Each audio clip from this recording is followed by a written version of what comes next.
ভাষা আজকে তারা বাংলা ভাষাকে ভুলে যাইতো তারা লিখে ইলিশকে তুলে দেওয়া দরকার কি লিখা ইলিশকে তুলে দেওয়া দরকার যারা বাংলা ভাষাকে ভালোবাসে বাংলা ভাষা কি লিখা এত লোক 30 লক্ষ মা বোনেরা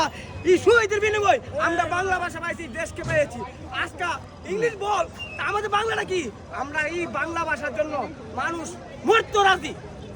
তাই বাংলা ভাষাকে আমরা ধরে রাখতে হবে সবার ঘরে ঘরে 64 দলে আসলে বাংলা ভাষাকে বুকে ধারণ করে সবসময় ব্যবহার করতে হবে ইনশাআল্লাহ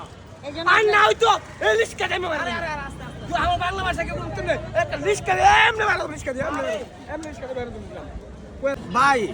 অনেকে বলে আমাদের বাংলা ভাষাটা এত সুন্দর একটা ভাষা যারা 21শে ফেব্রুয়ারি আজকে এই যে তাদের স্মরণের কথা কিছু কথা হইতাছে যে দুইটা জায়গা বাংলা ভাষাকে তারা ইংলিশ ভাষা আর ইংলিশ বাকল আমাদের বাংলা ভাষা এত একটা সুন্দর বাংলা ভাষা যারা 30 লক্ষ মা বোন শহীদ হয়ে এই দেশকে